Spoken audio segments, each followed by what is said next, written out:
My greatest fear was always to have more potential than I can deliver. I studied law in Obafemi Law University, and well, I never intended to practice law, but I needed a backup plan. Well, nobody knew that law was my backup plan. In fact, everybody thought that was what I actually wanted to do. Me, deep down, I knew that this law, I'm not sure. But what if comedy does not work? What then do I do? I put all of my life into my MCing, and I failed. When I say I failed, I mean that I failed. The first show I did, when we finished the show, the people that did the show attempted to collect their money back. I'm not joking. They paid me 7,000 for that show. I remember it was economics freshers party. It was so bad. So I felt extremely terrible. But I didn't back down. I kept going. Before the next 2 shows, I became better. That was even as an MC. As a stand-up comedian, it's a different ballgame. And this was my major problem. I kept thinking, okay, MC work, I sabi do yes, but do I really know how to make people laugh? Like, am I funny? So I started to perform stand-up at some events. My girlfriend was there. In fact, she brought like 4 other babes. And I started cracking. The first one, you know, enter. Crack the second one, you know, enter. Crack the third one, you know, enter. By the time I was about to crack the 4th one, the host, my friend now, the John Odeko, and Orajewale, that's why they did like this. Nah, thank you. You would expect that as they did like this, maybe everybody will scatter, clap as I'm going. One light, nobody clap. Nobody, oh my God. You see, the road of failure is a lonely one. It's a very lonely one because, in truth, nobody really gives two shits about you when you're failing. So it was a very lonely road for me. I remember that day, I could hardly sleep. I walked on my own out of that place. My babe did not even do like she saw me. It was crazy. This happened a couple of other times, like 2 or 3 other times.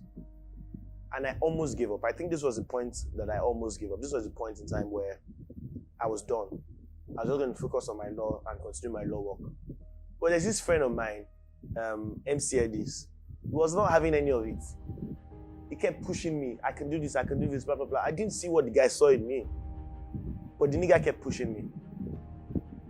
So late in 2015, I did a show of my own, Live and Laugh. It was my own show. So it wasn't like I was going to perform comedy in other people's show. And I did the show and it went really well. It was then I realized that I needed to tell my story in my comedy. I didn't need to tell stories like other people. You get one man, you get one other, because that was the model I was trying to adapt. I realized then that I needed to tell my own story. And that was the turning point. There are many, and I don't wish I didn't do it. In fact, I love that I did it because it's all a process. Life is a process. However, when I came of age, when I came out of secondary school, it was very necessary that I also had my own stuff. Like I needed my own money now, my own, to be doing fine boy. Because I didn't have Shingbai. So I think the first work I did then was I used to serve in parties. There's this woman that we used to work for then. We used to serve drinks in parties. We used to collect 500 naira, yes, per day. And I remember then that I was always so embarrassed when I go to parties and I see my colleagues, my mates from school, sitting, and I had to like serve drinks and stuff. It was extremely embarrassing. But man's needed money now, so it was no big deal for me. I did it. That was the first one I did. After that, I worked in a cement store. I think that's my most hectic job yet ever. It was crazy. I worked there for 1 month. It was crazy. I used to carry bags of cement. I was the only one in the workshop. So every time someone came to buy cement, I'm the one that would carry it. I used to carry, on an average per day, at least 10, 15 bags of cement at different points in time. and the bag of cement is really, really heavy. I was 17 then. Yeah, I think I was 17 or 16. After a month, I had to leave that job because my account did not complete and they removed it from my salary.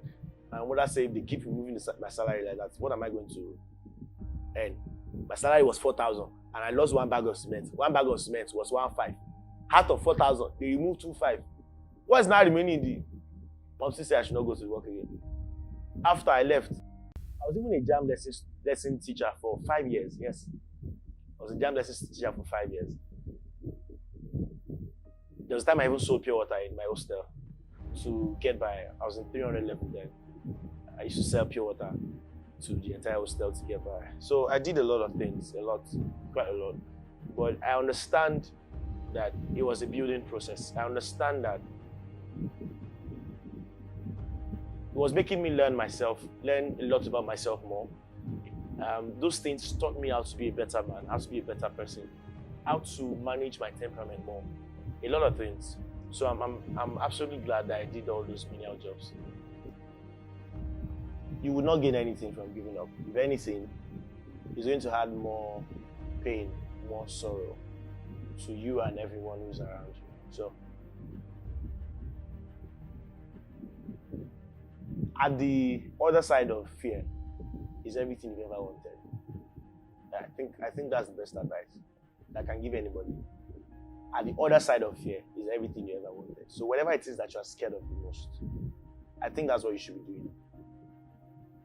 But we owe it to ourselves, we owe it to our generation to find that one thing that we know how to do well and we love to do. I think when you find something that you know how to do, but more importantly, that you love, no matter how the urge to give up is strong, when you love something genuinely, you stick by it, whether money is coming or not. So find what you love to do. Make sure you know how to do it well, and do it. You can't gain anything from giving up. Absolutely not. Nothing.